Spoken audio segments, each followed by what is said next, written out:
Hello and welcome to Bite My Pie. Have you ever wanted to share files between your various devices but didn't want the bother of setting up a server? Or perhaps you do have a home server but you'd like a simple way of securely sharing its content over the internet?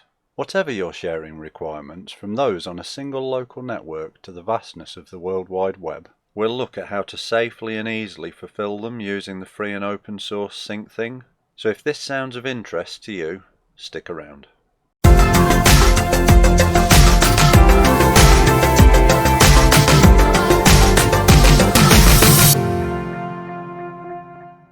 Syncthing is available for a wide range of operating systems and devices. Specifically, we'll be looking at how to install and configure it on a Windows desktop PC. The process is exactly the same on a laptop, an Android tablet, this could equally be a smartphone, the single board computer known as the Raspberry Pi, a computer running Linux, and a server also employing a Linux-based operating system. As I mentioned in the introduction, Syncthing will work with or without a server. Naturally, for data sharing of any type to take place, you'll need 2 or more devices. One of the great features of Syncthing is that even when you're sharing your files over the internet, your data only resides on the devices you want it to.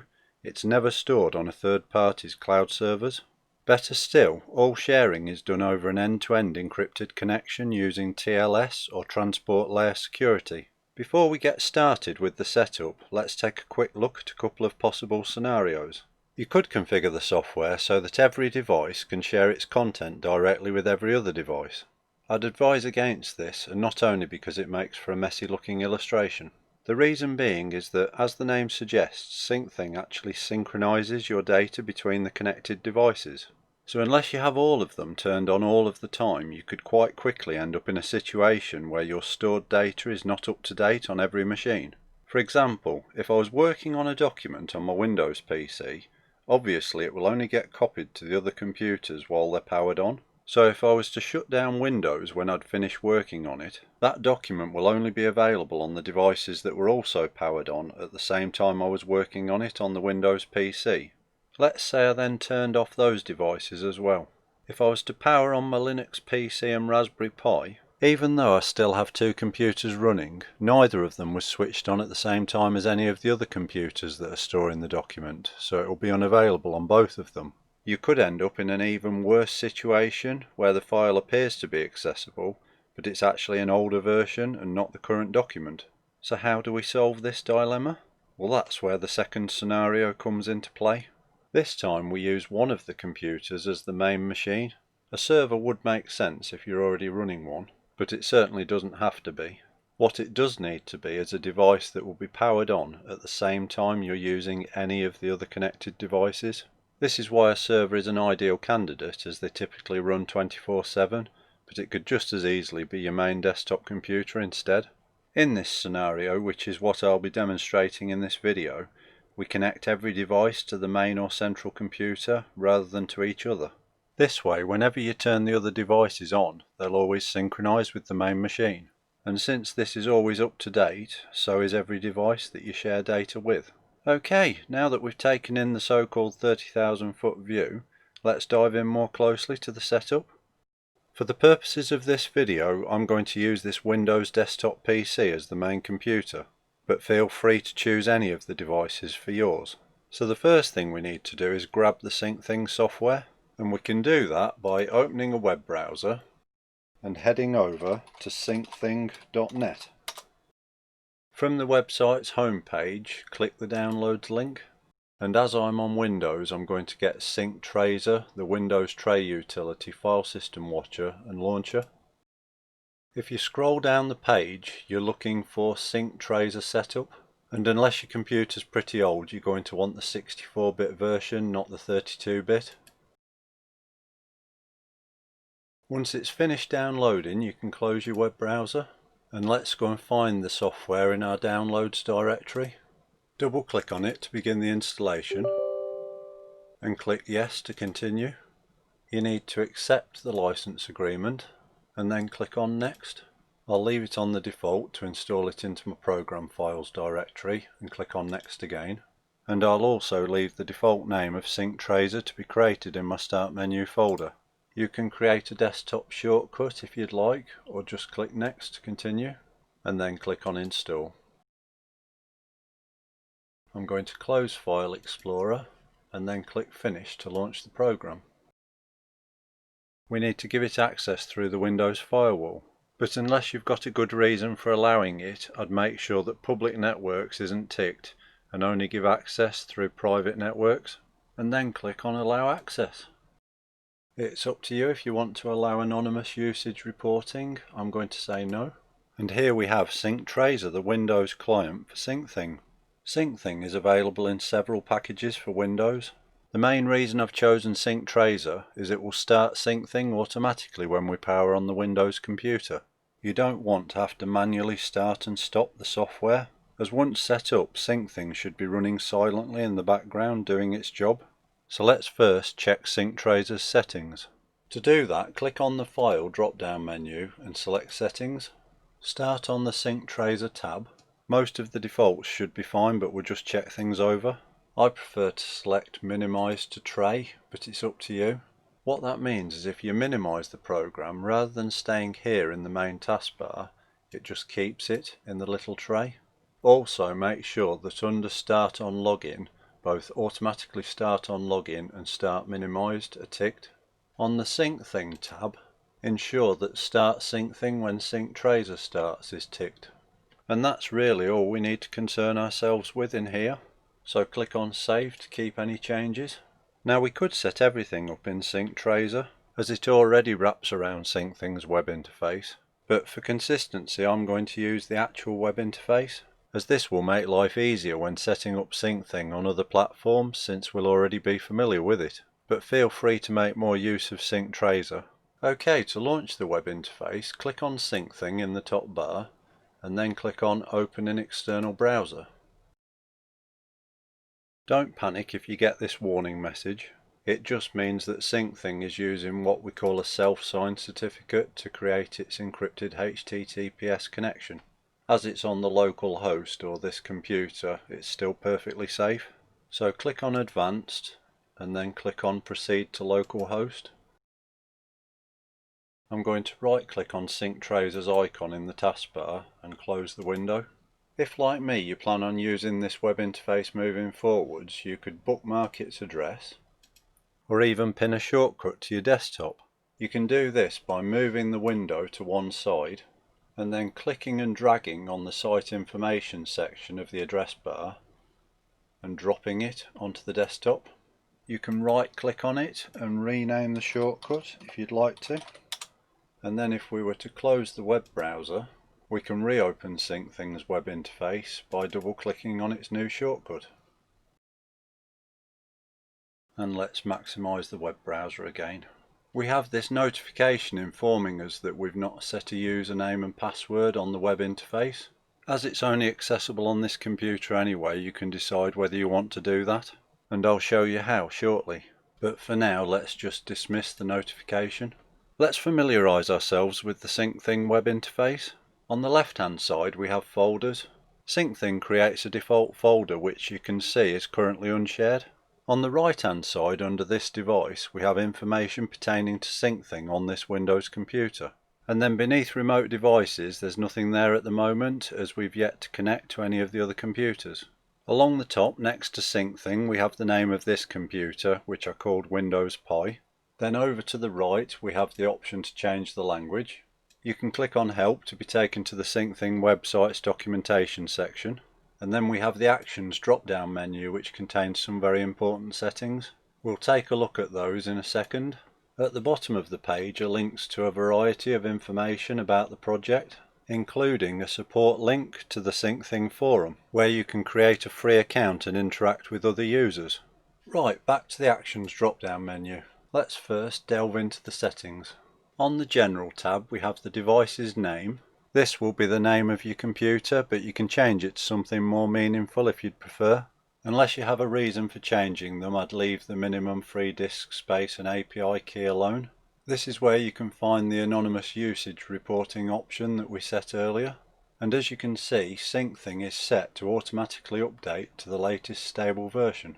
The default folder path is set to your account's home directory, which for me is C drive users bite my pie, which should be fine.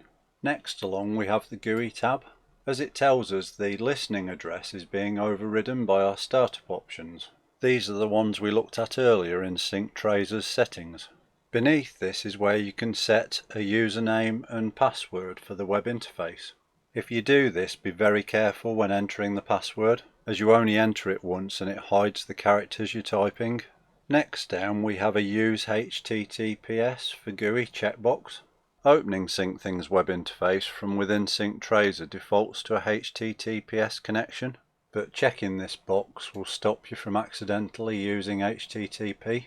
When running through SyncTrazor, the Start Browser option makes no difference, but it's good to get into the habit of deselecting it, as typically you're not going to want the Syncthing web interface to launch automatically every time you log into your computer. Lastly, on the GUI tab we have the theme. I'm going to leave it on the default as it's nice and easy to see in the video, but you may prefer to change this to a dark theme. Next up we have the Connections tab. I'd leave the sync protocol listen address on the default. Incoming rate limit and outgoing rate limit may be useful options, particularly if you're using Syncthing across the internet. Leaving them on 0 means that Syncthing can use all of your bandwidth to transfer your data. You may wish to set a cap on this, particularly if you don't have a very fast internet connection. The next 4 settings are very important. Basically, if you want to use Syncthing to share your data over the internet and minimize the possibility of experiencing any connection issues, make sure that all of them are ticked. Enabling NAT traversal will help the traffic to pass through your firewall. As the name suggests, global discovery is what announces your Syncthing devices over the internet, enabling them to find one another. And enable relaying will bounce your traffic via a relay when it's not possible to establish a direct connection. Bear in mind that all of your data is transmitted securely using end-to-end encryption, and you can even spin up your own relay server, though that's beyond the scope of this video. If on the other hand you only want to share data locally on your home network, you only need to tick local discovery. In this scenario the other 3 options aren't required. If you'd like a mixed setup, where some of your devices can share with one another over the internet, but others are local only, you should enable all 4 of these options on your main machine, or in my case this Windows computer, and then you can set the relevant options on each of the other devices in turn. As I'll be setting up a mixed environment in this video, more specifically where my Android device will be able to share data over the internet, but all of the others will only be sharing locally on my home network, I'm going to leave all 4 boxes ticked. I'm also going to leave the global discovery service setting on default. Okay, next along is ignored devices. Not much use at the moment as we haven't tried to connect to anything yet, but this is where devices would show up if you chose not to connect to them. And then lastly in Syncthing settings we have the ignored folders tab. Again, once we start connecting and sharing, you can opt not to sync with available folders if you don't want to. If you make any changes in the settings, don't forget to save before you exit. Returning to the Actions drop-down menu, we have Show ID. This is probably the single most important part of Syncthing. Every device you install Syncthing on will have a unique ID like this one, and you'll use these to join your devices together.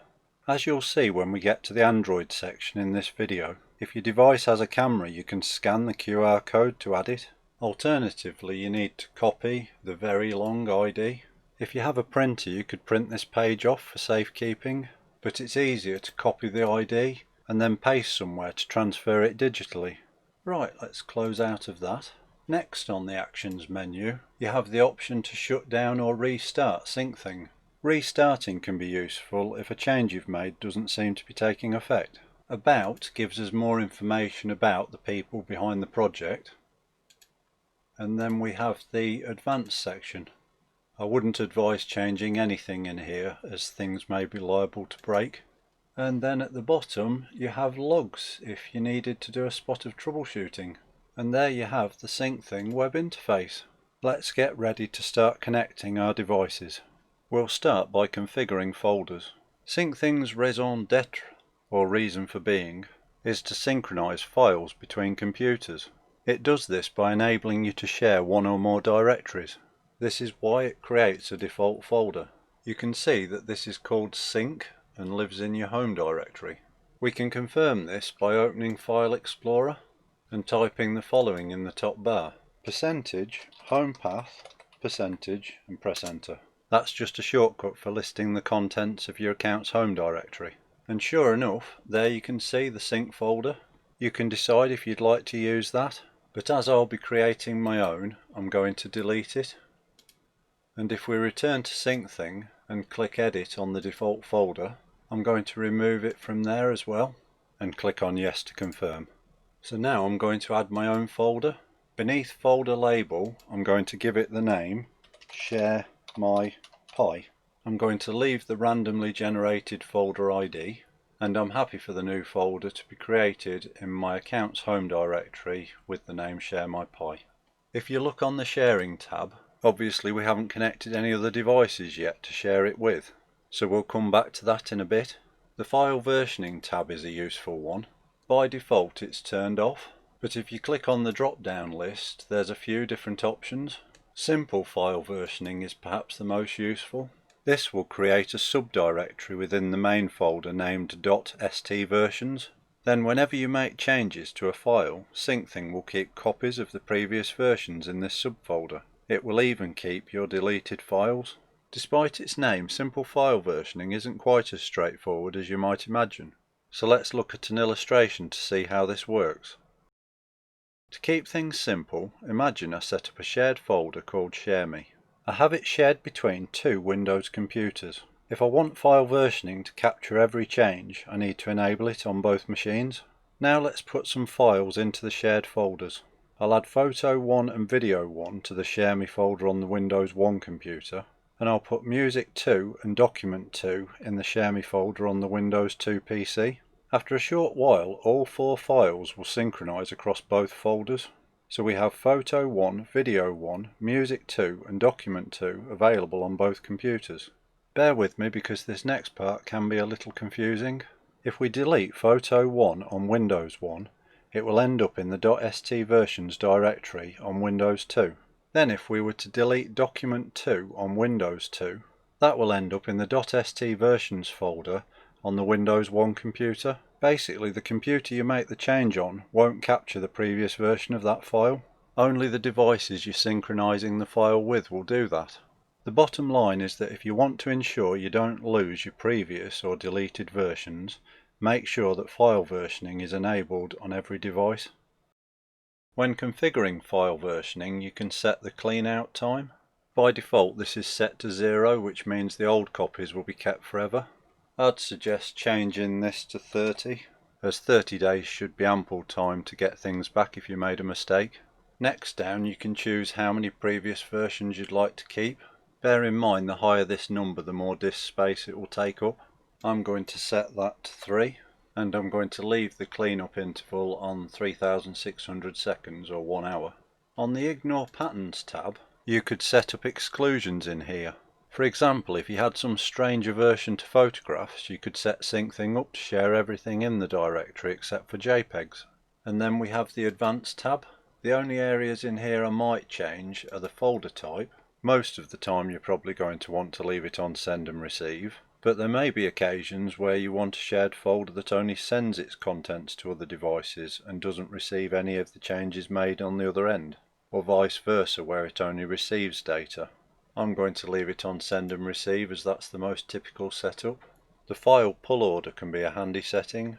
If you're sharing an existing folder, it may already contain a lot of data. This may take some time to synchronize with your other devices. So in that situation you may want to get it to copy the smallest files first. And then lastly, depending on the devices you're sharing the folder with, you may want it to ignore file permissions. And when you're happy with the folder's settings, click on Save. To save time, it's a good idea to plan in advance the folders you want to share on each device. To keep things simple in this video, I'm only going to create 2 shared folders. The first, Share My Pi, that I just set up will be shared across all 5 of my computers, but the second will only be shared between my Android tablet and Windows PC. The reason for this is I want it to copy the photos taken on Android to my Windows desktop computer, but I don't want any of the other devices to have access to them. Right, let's add a second device. So here I am on Android, And the first thing we need to do is open the Play Store and search for the Syncthing app, and let's install that. While we're in the Play Store, I'm also going to grab a file manager. You may already have one that you're happy with, but if not, I recommend File Manager by File Manager Plus. So let's install that. And then you can close the Play Store. Let's just hold down on that and drag it over so that both apps are on the same screen. And then let's tap on Syncthing. Tap on Continue to get started. And we need to grant it permission to access our Android storage. And then click Continue again. And as I'm connected over Wi-Fi, and Android now requires applications to have location permission enabled in order to see things like the name of your wireless network, I'm going to grant permission to that as well. And then tap on Finish. In order for Syncthing to do its job properly, we need to allow it to run in the background. So select Turn Off for Syncthing and then tap on Allow. Now, just as you could use SyncTrazor in Windows to set up and configure Syncthing, on Android you could do this within the app's interface. You can see that we have folders and devices and a drop-down menu on the left, but for consistency in a moment we'll be using the web GUI. First though, I'd like to show you some useful settings. So at the top we have Theme, which is where you could select the ubiquitous dark mode, and below that are run conditions. Now bear in mind this is a mobile device, so depending on your data allowance, you may want Syncthing to run on mobile data when you're out and about. If you only want it to connect over Wi-Fi, just leave Run on Wi-Fi ticked.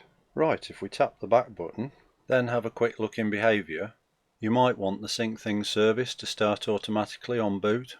While this will help ensure that your shared folders are kept up to date on Android, just be aware that having this running in the background all the time may have a detrimental effect on battery life. But as I don't want to have to manually be stopping and starting it, I'm going to keep it on. With that set, tap the back button and then tap it once more. We can return to Syncthing's drop down menu and launch the web interface. Decide if you want to allow anonymous usage reporting. I'm going to tap on No. And hopefully the layout looks pretty familiar. So the first thing I'm going to do is check some settings, and if you remember we can find those on the Actions drop down menu, so let's tap that. Now even though the name of this tablet is actually Android Pie, you can see that under device name for some reason it's picked up the model number instead, so let's change that. If I swipe up, don't worry about the automatic upgrades being reported as unavailable/disabled, as they'll be taken care of by the Android app. It's worth noting the default folder path. So in this case the tilde character represents /storage/emulated/0, which is the Android device's internal storage. If we return to the top, let's tap on GUI.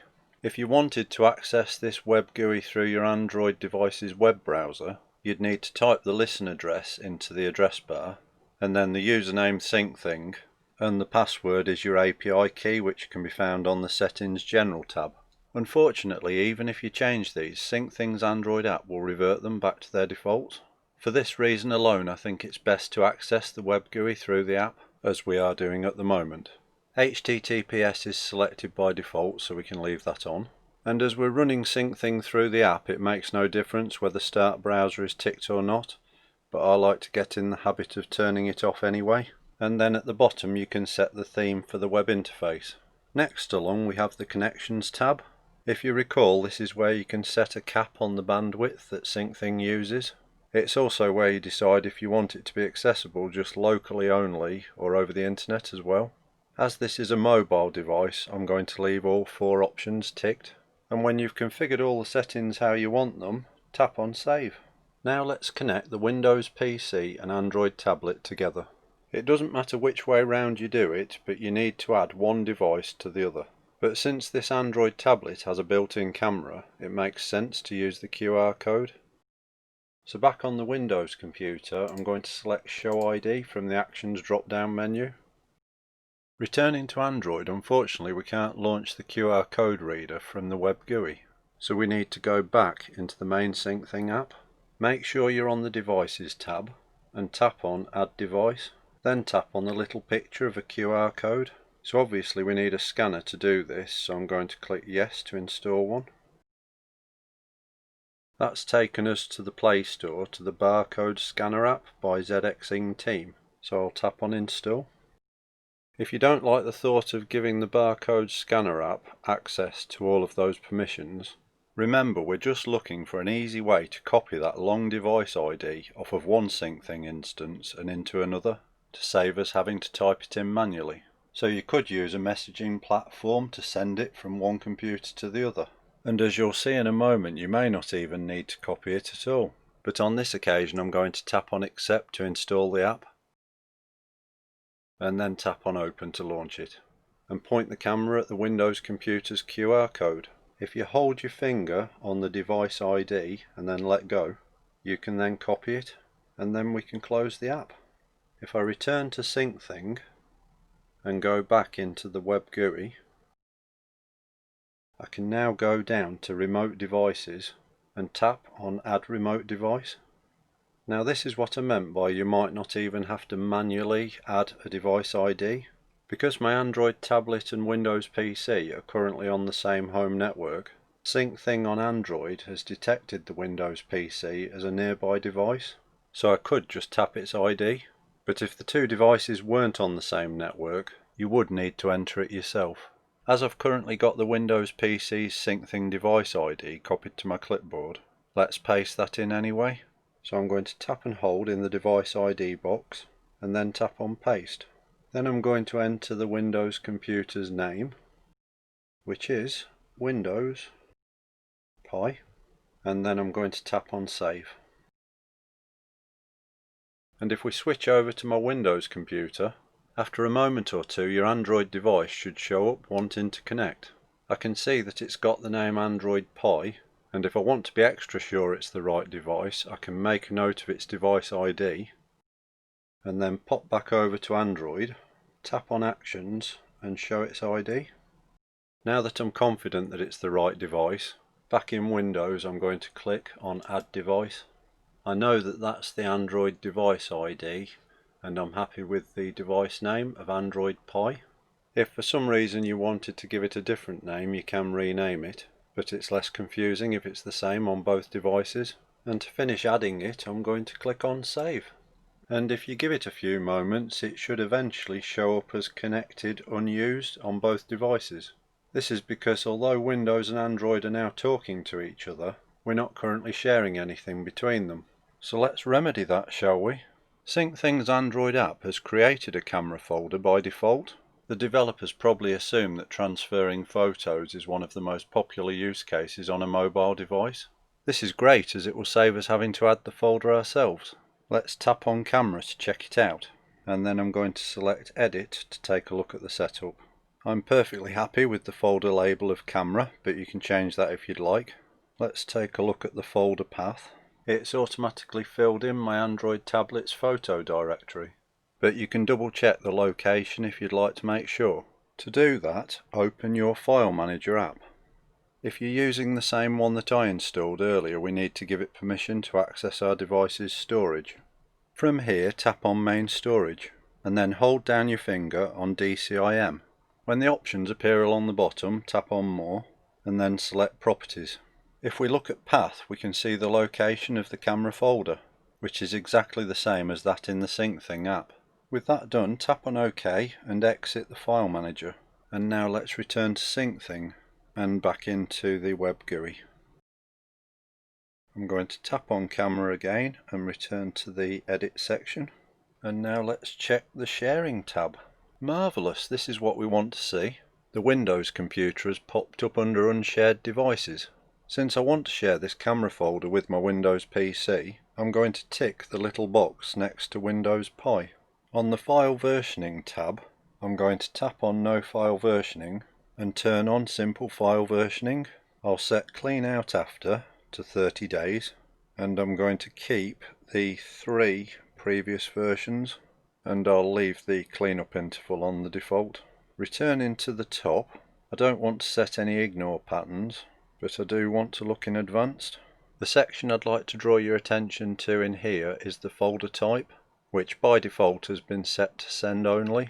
This means that all of the photos taken on this Android device will be sent to my Windows PC, but if I make any changes to them, such as adding more pictures to the folder on Windows, these changes will not be copied or synced back to Android. I'm perfectly happy with this default option, but if you'd like it to copy images in both directions, you'll need to change this to send and receive. And when you've configured the options how you want them, tap on Save. And if we scroll down, you can see that it's waiting to synchronize those changes with Windows PuTTY. But before it can do that, we first need to configure the Windows side. Back on Windows, we have a new folder notification. If you don't see this, try refreshing the page. It tells me that Android Pie wants to share the folder camera, so I'm going to click on Add. I'll leave the folder label set to camera, and it's going to create a camera folder for me in my account's home directory. If you wanted to put it somewhere else or even change the name of the folder, you can do so. You don't need to do anything with the sharing tab, but if you're using file versioning, you do need to set that. So I'll select simple file versioning, clean it out after 30 days, keep the previous 3 versions, and leave the cleanup interval on the default. I'm not using any ignore patterns, so that just leaves the advanced tab. Since we kept the folder type on the Android side send only, we need to set this to receive, as this will confirm that it's one-way traffic going from the Android tablet to the Windows PC. And when you've made your changes, you can click on Save. How long the process takes will depend largely on how many photos are on your Android device, but eventually the camera folder should read up to date on both devices. So let's take a quick look at the contents of each. On Android, I'm going to open the File Manager app, then go into the main storage, and then into DCIM. On Windows, I'm going to open File Explorer, look in my user's home directory, which is in this PC, local disk C, users, bite my pie, and then go into my new camera folder. Windows has revealed a .thumbnails directory. The preceding dot makes it hidden in Linux, which is why it doesn't show up in Android. But more importantly, we have our 100 Andro and camera folders, which are also both present in Android's DCIM directory. And if we go into camera, on both Windows and Android, you can see that the contents are identical. Let's test the synchronization. I'm going to add another picture to the Android photo folder. Let's copy that and paste it into DCIM camera. And if we watch what's happening on Windows, it should appear momentarily. And there we go. Now let's try it the other way around. I'll copy an image on Windows from my picture folder and paste that into the camera shared directory. Over on Android, it doesn't matter how long I wait, that new image will never be copied across. This is because I set up this shared folder on Android to be send only, so it will never receive any changes made on the Windows end. As I mentioned when I configured the share, if you want the files to be copied both ways, it needs to be send and receive. Okay, now let's add the other folder to Android that will be shared between all the devices. To do this, let's return to Windows, and I'm going to click on Share My Pie, which is the folder I set up for this purpose. From there, I'm going to click on Edit, and then on the Sharing tab. So you can see that I've got my Android tablet, Android Pie, there as an unshared device. It's currently unshared here because I'm dealing with the Share My Pie folder, and we only shared the camera folder so far. So let's tick Android Pie and click on Save to share this folder. On Android, I'm going to return to Syncthing and go back into the web GUI. And there's a notification Windows Pie wants to share folder Share My Pie. So I'm going to tap on Add to accept it.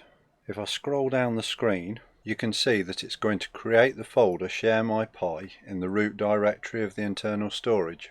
If you want to call the folder something else or put it somewhere else, you can do so here. Since we're adding a folder that's being shared with us, we don't need to do anything on the Sharing tab. I'm going to go into File Versioning, turn on Simple File Versioning, Set the clean out to 30 days. Keep 3 previous versions and leave the cleanup interval on the default. Then if I return to the top, I'm just going to check the advanced section, and as I want this folder to send and receive files, I'm going to leave the folder type on send and receive. So when you've configured the options that you want, tap on save. That's basically the Android setup done, but I just want to show you something it's triggered on Windows. If you ever get a folder reporting local additions, if you select it, you can look at the locally changed items, and if you click on it, it should show you what it's reporting. And in this case, it's that extra image that I added to the Windows camera folder. Syncthing won't copy this file to the Android device because we configured it to only transfer files from Android to Windows, not the other way around. Even so, it still knows that the 2 directories are no longer fully in sync, as it tells us there have been local changes. If we close that, the easiest way to fix this is to click the Revert Local Changes button, but you could also do it manually by returning to the camera folder. I'll remove the extra image, and returning to Syncthing, you can see that after a few moments the folder should be back up to date. Back on Android at the moment there's nothing in that Share My Pi directory. I'm going to leave it like that until I get all of the devices set up. Right, that's 2 down, 3 to go. For the third device I'll be adding a Raspberry Pi. This is a Pi 4 running Raspberry Pi OS, but the steps should work fine on the Pi 3 as well. To install Syncthing, we're going to open the terminal and type in the command sudo apt update. When you press enter, the Pi will check that its repositories are up to date. This is where it downloads the software from. And then if I clear the screen, I'm going to type sudo apt install Syncthing. And if we press enter, this will install the software. With that done, we could go up to the Start menu and find Syncthing in the Internet section. The problem is you would have to click on Start Syncthing to get the software running before opening the web UI. Worse still, you'd have to do this every time you turned on your Raspberry Pi, otherwise Syncthing would not update any of its shared folders. What we want is for the Syncthing service to run automatically in the background every time we start our Raspberry Pi. So let's return to the terminal to do just that. And we just need to enter the following line: sudo space systemctl space enable space syncthing at the username of your Raspberry Pi's account, the default is just pi, dot service, and then press enter. So the Syncthing service will now start whenever we fire up the Raspberry Pi, and I'm going to do a reboot to get it going right now. Let's open the web UI. To save having to open the Start menu every time, I'm going to right click on it and add to desktop, and then I can just double click on the shortcut. I don't want to report anonymous usage, and I'm going to maximize the web browser. You may have noticed that the address is 127.0.0.1. If you recall, earlier on Windows it was localhost. These basically mean the same thing.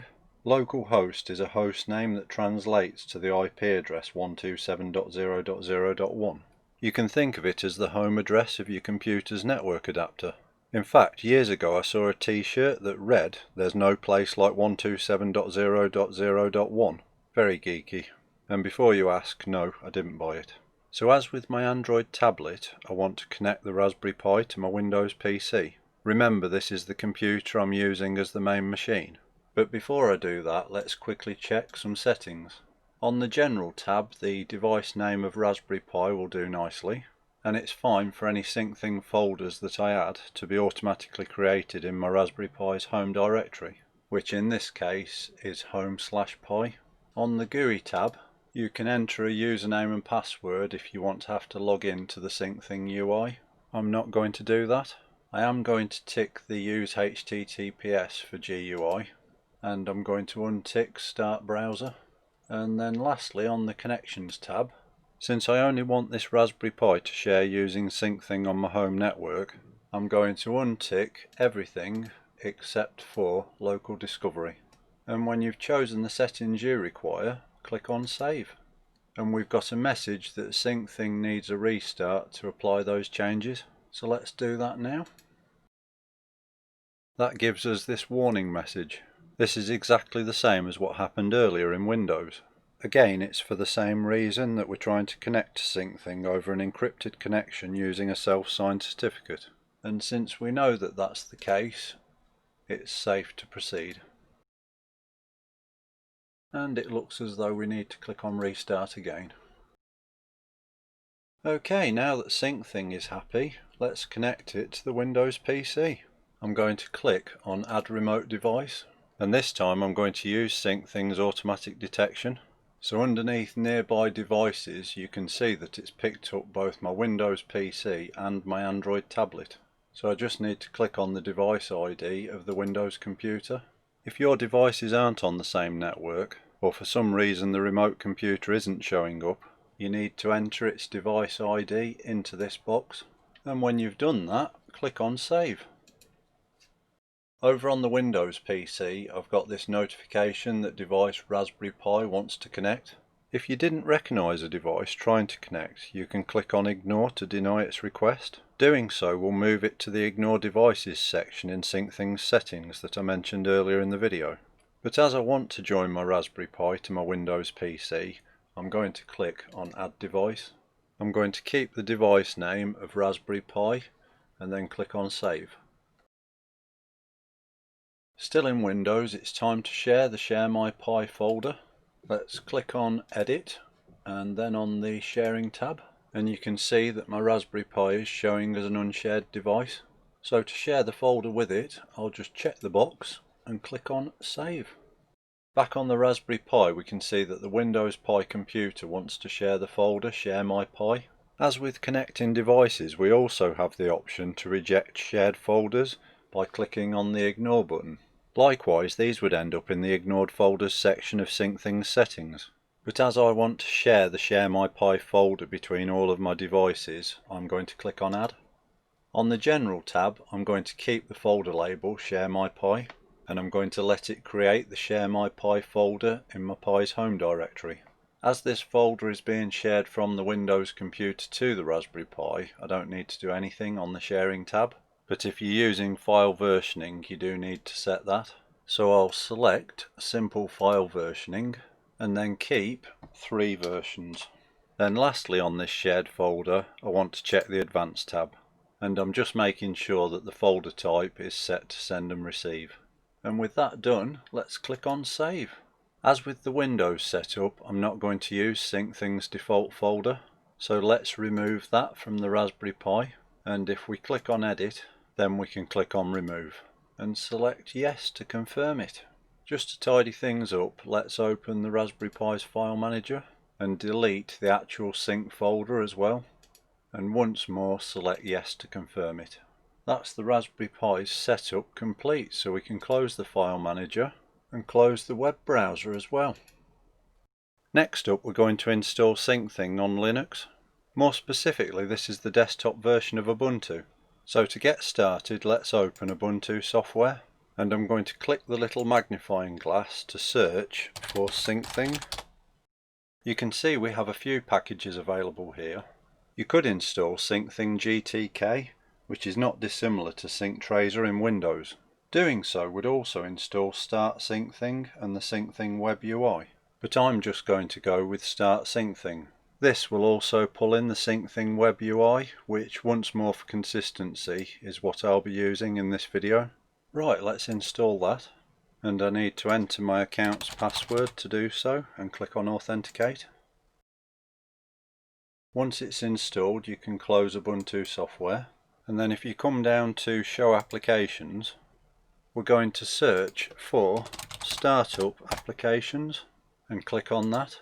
Although Syncthing is installed, we need to ensure that it starts automatically when the computer boots. To do this, click on Add. I'm going to give it the name Syncthing, and then I'm going to type in the command, which is also Syncthing. Optionally, you can enter a comment and then click on Add. And there we have a Syncthing entry in our startup programs. So let's close the window. Okay, to get Syncthing up and running, I'm going to restart the computer. Not only has the Syncthing service started automatically, but as you can see it's also launched the web GUI. I'm going to turn off anonymous usage reporting and then head into the settings. On the General tab it's picked up the name of my computer, Linux Pi, so I'll leave that as the device name. The default folder path is set to my home directory, in this case home/bytemypi, which is exactly where I want it. On the GUI tab, the address for Syncthing's web interface is set to this computer only on port 8384, and we can see that's the case in the address bar. Feel free to enter a username and password if you want one. I'm going to turn on HTTPS and uncheck Start Browser, as I don't want this web interface firing up every time I log on to my computer. On the Connections tab, I only want this Ubuntu PC to connect using Syncthing on my home network. So I'm going to untick Enable NAT Traversal, Global Discovery and Enable Relaying, and just leave Local Discovery turned on. And with that done, I'm going to click on Save. Then to activate those changes, let's click Restart. As expected, we get a security warning. You can see we've now got a HTTPS connection, but as mentioned previously, the browser doesn't recognise the authenticity of this as it's a self-signed certificate, hence the security warning. But once again, as it's a local connection and we created it, it's fine to continue. So click on Advanced, select Accept Risk and Continue, and then just click on Restart again. Before we deal with shared folders, I'd suggest bookmarking the Syncthing web UI to make it easy to return to.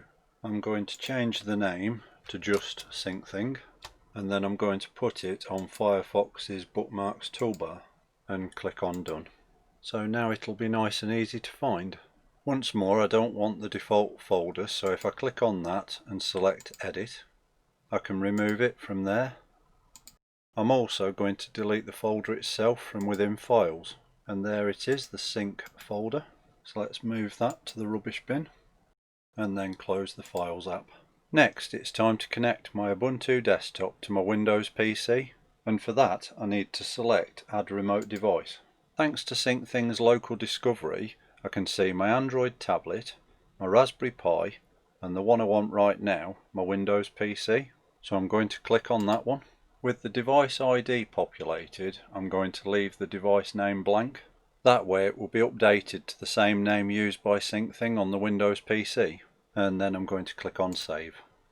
Over on Windows you can see that device Linux Pi wants to connect. Checking the device IDs, we can see that they're the same. So I'm going to click on Add Device. On the General tab, the device name is Linux Pi, which is fine. So I just need to click on Save. After a short while, Linux Pi shows up on the Windows PC under Remote Devices. So now I can add my shared folder. I'm going to click on Share My Pi and select Edit. And then if I go to the folder's Sharing tab, beneath Unshared Devices, I can tick to share it with my Linux PC and then click on Save. Back on Ubuntu we have a notification, Windows Pi wants to share folder Share My Pi. So to do that I'm going to click on Add. I'll leave the folder label as Share My Pi, and since it hasn't filled in the folder path I'm going to enter tilde, which is a shortcut for my home directory, and you can see that it's pre-populated it with that location. And then I'm going to put a / on the end and the folder name Share My Pi. Okay, I don't need to do anything on the Sharing tab. As I want to use file versioning, I need to enable that. Once again, I'm going with simple file versioning, and I'm going to keep the previous 3 versions of a file. On the Advanced tab, I just want to check that it's set to send and receive, and then I can click on Save. And after a short while, both the folder and the remote device should report as up to date. So let's close the web browser. 4 devices down, 1 to go. Lastly, I'm going to set up Syncthing on a Linux server. This is actually the 20.04 long-term support version of Ubuntu server. As before, to try and keep things as close as possible between the different operating systems, we'll be using Syncthing's web GUI. Unfortunately, this presents a couple of challenges on a server. First, Linux servers typically have no graphical user interface, so are unable to run a standard web browser. This means we'll need to access it from a computer that can. Which brings us to the second challenge. By default, Syncthing's web GUI is only accessible on the computer on which it's installed, which will try and prevent us from connecting to it remotely, even if the other computer is also on the same network. So let's get going, shall we, and look at how to overcome these particular obstacles. To begin, we're going to enable remote access to the server over our home network. We'll do this by entering the following two commands: sudo space apt space update. Pressing enter and popping in your password will ensure that the software repositories are up to date, which is advisable before installing any software packages. And then if I clear the screen, I'm going to enter sudo space apt space install space open ssh -server. As you can probably guess, this will install the OpenSSH server software, which is what will allow us to remotely connect to the Linux server. So let's press enter to do that. If you're running a Linux server, you probably already know its IP address, but if not, you can type IP space A and press enter to find it. In my case, it's this one here, 192.168.0.175. So make a note of yours, and then we're going to switch over to another computer on our home network to connect remotely to the server. I'll be using this Windows PC that also happens to be the main machine in my Syncthing setup. If you open a web browser, we're going to grab a program to establish the remote connection. It's called PuTTY, and it's this one at the Chiart Greenend website. Click on Download Stable, and as I don't want to install it, I'm just going to grab the PuTTY.exe program itself. I need the 64-bit version. Once that's downloaded, let's go and find it in File Explorer, and it should be in my downloads directory. I'm going to click and drag that onto my desktop to make it easy to get at, and then double click on it to launch the program. Enter your server's IP address in the box, which mine is 192.168.0.175. The port should already be on 22 and the connection type is SSH. And with that done, click on open. As it's our first time connecting, we need to click on yes to accept the server's SSH fingerprint, and then you need to enter the server's username and password. And you should now be connected to your server over your home network. Let's clear the screen, and now we're going to install Syncthing on the server. While you could use the command sudo apt install Syncthing right now, this time I'm going to add the projects repository to the Linux server. This will ensure that we get the latest stable version of Syncthing.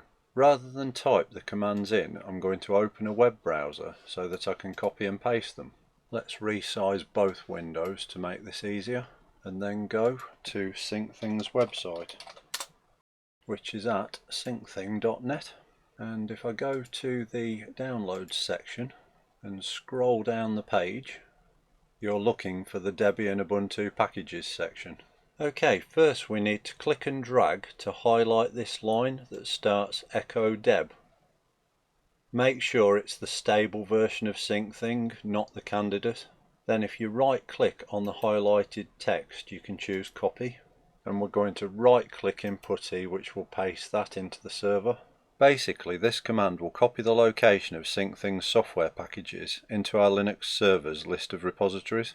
So let's press enter to do that, and I need to type in my password. Next we need to copy the line beginning with curl and paste that into PuTTY as well. This command will add the PGP keys. In other words, it will authenticate that the software is genuine. Let's press enter to do that. Once it's completed, you should receive the message OK. The last two commands are very straightforward, so I'm going to close the web browser and then type in sudo apt update and press enter. This will update the package lists so that we get the latest available version of Syncthing when we install it. And sudo apt install Syncthing and press enter again. With Syncthing installed, we need it to automatically start when the server is turned on, and we can do that with the following command: sudo space systemctl space enable space syncthing at your Linux server's username, which for me is bytemypi.service, and then press enter and enter your password if it asks for it. Now you can either restart your server or pop in the following command to start the Syncthing service. To save having to type it all in again, press the up arrow key on your keyboard once to bring back the last command, and then use your cursor keys to move along the line. We need to delete the word enable and replace it with start, then press enter to run the command. And Syncthing should now be running in the background. If you want to make sure, press the up arrow key on your keyboard again, and this time replace the word start with status and enter that. And as you can see, the Syncthing service is active and running. You can exit the status information by pressing the letter Q on your keyboard. Okay, so we've got remote SSH access to our Linux server. We've installed Syncthing on it and set the service to start automatically. So now we just need to access its web GUI. If I open a web browser and type in the Linux server's IP address, which mine is 192.168.0.175, and then put a colon and enter Syncthing's default port number, which is 8384. If I press enter, unfortunately this won't connect. As mentioned earlier, this is because Syncthing's web interface is locked down to only work on the computer it's installed on. With our server lacking a graphical user interface, we need to access Syncthing's web GUI from another computer, which makes it a bit of a catch-22 situation. Fortunately, we can fix this. To do so, we need to return to PuTTY, and we're going to make a change to Syncthing's config file. So type cd space ~.config/Syncthing and press enter, and then type nano space config.xml and press enter again. We're looking for the line that starts address 127.0.0.1. Rather than manually scanning for it, if you hold down the control key on your keyboard and press W, we can do a search. And I'm going to type in the less than symbol, the word address, the greater than symbol, 127.0.0.1, and press enter. And you can see it's taken us straight to the correct line. Then I'm going to use the cursor keys on my keyboard to move along and delete that 127 address. That's because we need to replace it with 0.0.0.0. This basically means that the server's network adapter will now accept connections from other computers, not just itself. We need to save the configuration file by holding down the control key on the keyboard and pressing X, typing Y and hitting enter. To make the changes take effect, you can either restart the Syncthing service or restart the computer. With the server restarting, that's disconnected the remote connection, so give it a moment to start back up, and then we can try Syncthing's web GUI again. Once more, enter the IP address of your Linux server, that's 192.168.0.175, and Syncthing's port number, and let's see what happens when we press enter this time. Excellent, we've got connectivity. I'm going to say no to anonymous usage reporting. You can see we get this danger warning message. This is because we've allowed access over the local network to Syncthing's web GUI on our Linux server, but haven't set a username and password. So let's sort that out first. I'm going to click on Actions and select Settings, and then go to the GUI tab. I'll give the web interface the username bytemypi and enter a password for it. As usual, I'm going to enable HTTPS on the connection, and even though it won't make any difference since we're connecting from another computer anyway, I'm going to untick Start Browser. On the General tab, I'm going to leave the device name as Linux Server, but feel free to change yours if you'd like to give it a more meaningful name. I'm also going to leave the default folder path set to my user's home directory, which for me is home/bytemypi. On the Connections tab, I'm just going to leave Local Discovery ticked, This is because I only want Syncthing on my Linux server to be discoverable on my home network, not over the internet. And with those options set, I'm going to click on Save. Then I'm going to return to Actions and restart the Syncthing service. As expected, we get the warning message because of the self-signed certificate, but the local IP address is correct for my Linux server, so I'm going to click on Advanced and then Proceed. Now that we've set up a username and password on the Linux server's Syncthing web GUI, we need to log in with them here. Once again, I don't want to use Syncthing's default folder, so I'm going to remove that. I'm also going to remove the folder itself. You can either use PuTTY or the command prompt to SSH back in, or if you have a monitor keyboard and mouse directly connected to your server, as I do here, you can log in directly. If I clear the screen, I can see that I'm already in my home directory as I have the tilde sign at the terminal's prompt. But if that wasn't the case, I can enter CD for change directory, space, tilde, and press enter to get there. If I now enter the ls or list command, I can see the contents of my home directory, and at the moment the sync folder I want to remove is the only thing in there. So to delete it, I'm going to type rmdir space capital S lowercase ync and press enter, and if I list the contents of the directory again, you can see that it's gone. So let's log out by typing exit and pressing enter. Back in the Linux server's Syncthing GUI, I'm going to create a shortcut to this web interface.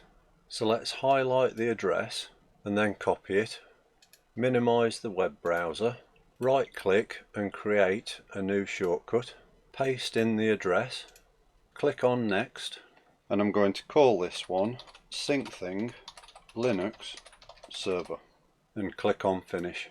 Because I've now got two Syncthing web GUI shortcuts on my desktop, the first one is this Windows PCs, I'm going to rename that Syncthing Windows to differentiate the two. Okay, let's return to the Linux server's Syncthing interface, and it's time to connect this to the Windows PC. So we're going to add a remote device, and as you can see, all four of my other computers are showing up in nearby devices. All I need to do is click the device ID of my Windows computer and then click on Save. I can then use my desktop shortcut to open this Windows PC's Syncthing web GUI. We can see that Linux server wants to connect, so let's add that device. It's filled in the device name Linux server, so I'm just going to click on Save. After a short while the Linux server will appear as connected, and I'm going to share my PuTTY folder with it. I just need to click on Edit and go to the Sharing tab, and then tick Linux Server before clicking on Save. Notice there's two tabs open in the web browser. We've got Syncthing on this Windows PC and Syncthing on the Linux server. So if I flick over to the other tab, you can see that the Windows computer wants to share folder, share my Pi, with the Linux server. I'm going to click on Add.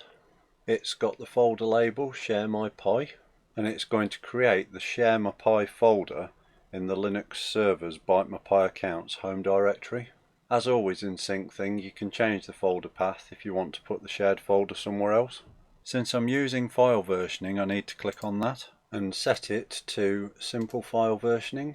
Once again, I'm going to set clean out after to 30 days. I'll also keep 3 versions and leave the cleanup interval on 3600 seconds. And then I just want to check on the Advanced tab that the folder type is set to send and receive. And with that done, I'm going to click on Save. That's it, my 5 devices are now all configured. So if I close the web browser, let's start using Syncthing. We'll begin on the Windows PC by opening File Explorer. And if I go to my account's home directory,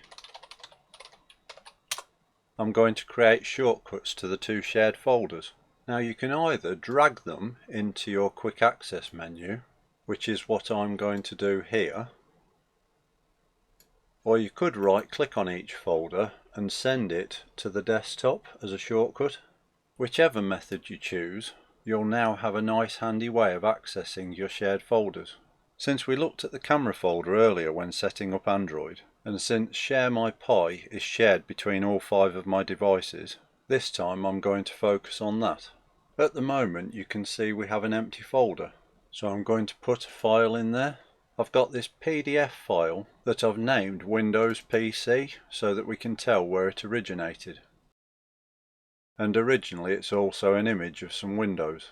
If I close the file, I'm going to copy it and then paste it into Share My Pi.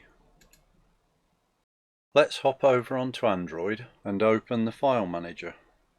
I'm going to tap on main storage and swipe up the screen to move down to Share My Pi, and look at that, there's my Windows PC PDF, and I can open it by tapping. Let's go back to the Share My Pi folder, and if I hold my finger down on it, I'm going to edit the title by tapping rename. I'm just going to add the word Android in brackets and then tap on OK. Next I'm going to go back into main storage and to my pictures folder and then copy the Android tablet JPEG, return to the Share My Pi folder and paste it in there. Once again we'll be able to tell which device this came from because I've called it Android tablet. And if I open the JPEG, we have a picture of a robot. Okay, on to the next device. Here we are back on the Raspberry Pi. I'm going to open the file manager and double click on Share My Pi. And will you look at that, 2 files ready and waiting. We have the Android tablet JPEG and the Windows PC PDF with its changed title that was edited on Android. And we can view that as well.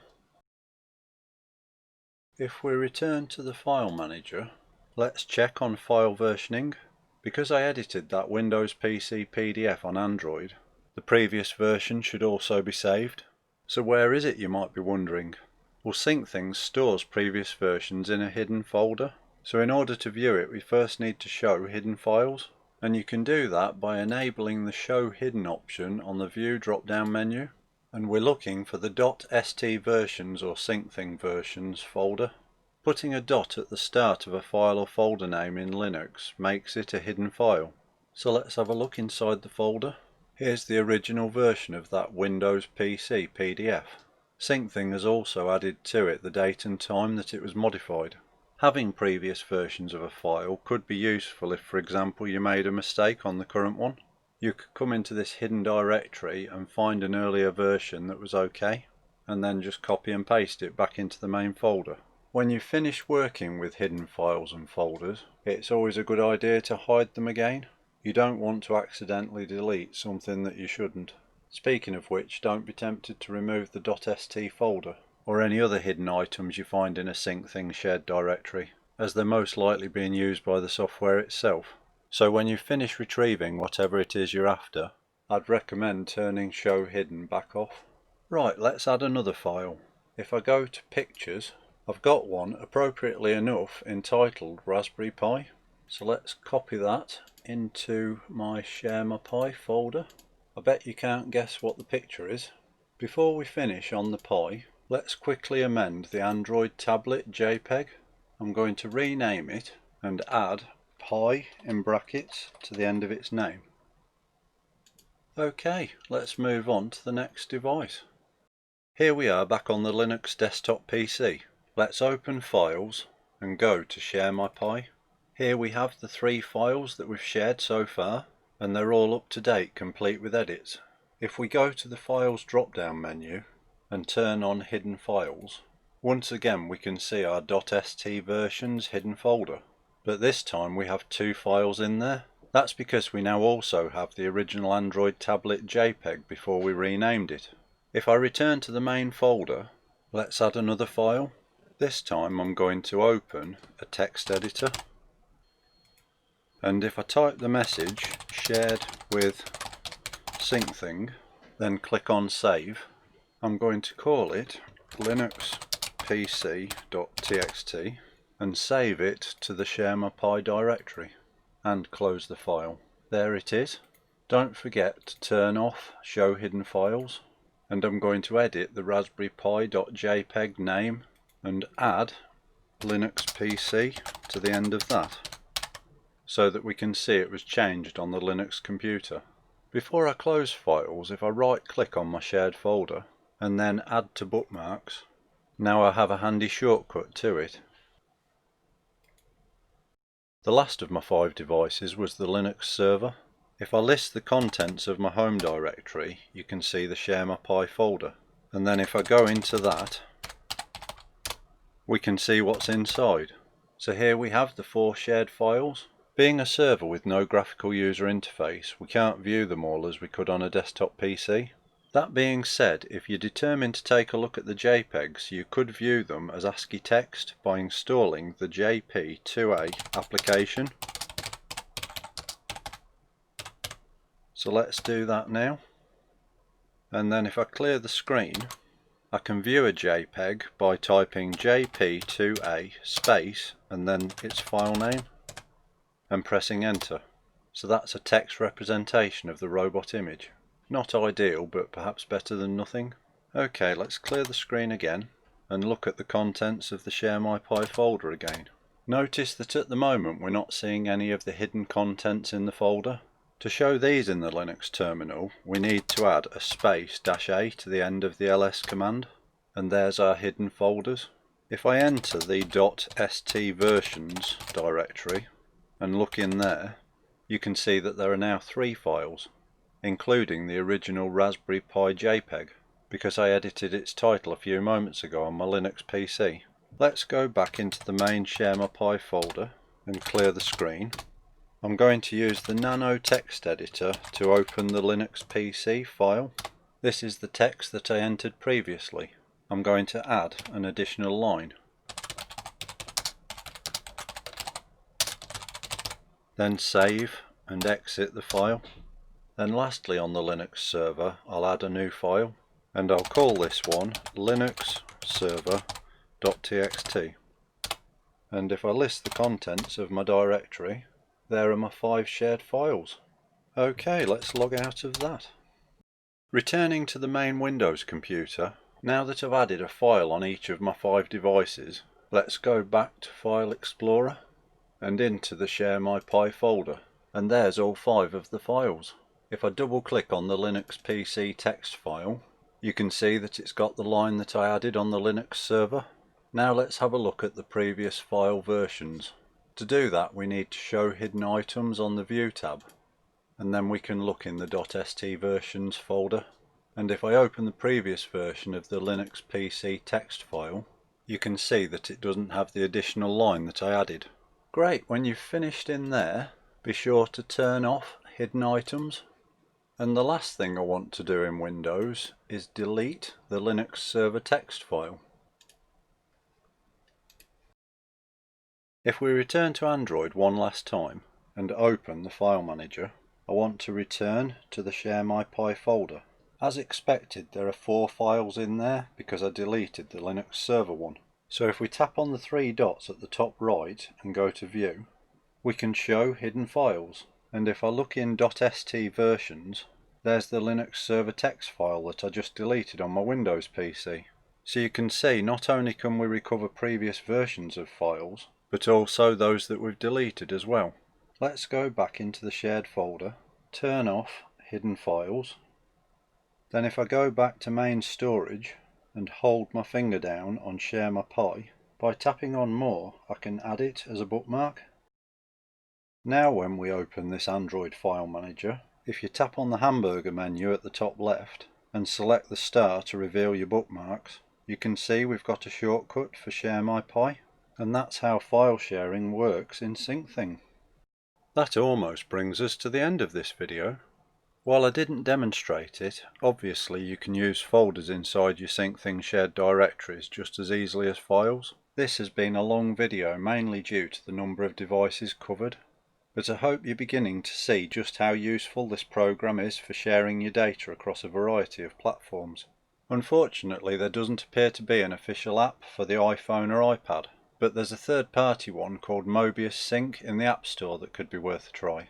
When it comes to updating the Syncthing software, You shouldn't need to go manually looking for updates. By using the installation methods discussed in this video, they should either happen automatically or at the very least let you know when one is available. A quick word on troubleshooting. If Syncthing isn't behaving as you'd expect, make sure that all of your computer clocks are accurate. If a device has the wrong time, this can severely impact the way Syncthing works. If you ever want to remove a device from Syncthing, which can be done from the General tab in the Remote Devices Edit section, it's best to unshare its folders from the Sharing tab first and then save the changes. Do this on both devices, the one you want to remove and the one it's sharing with, before going back into the Edit section on each of them to remove the remote device. You can then uninstall the Syncthing software from the removed device. Finally, for the best possible experience, the key thing to remember when setting up Syncthing is to sync everything to a single main computer, a device that will be powered on every time you use any of the other machines. It would have been logical for me to use the Linux server to fulfill that role, but since I figured more people will have a Windows desktop PC, for the purposes of this video I went with that instead. As always, if you enjoyed this video, please like and subscribe, and if you'd like to be notified when I post the next one, just click the bell icon. Thanks for watching, and until next time, take care.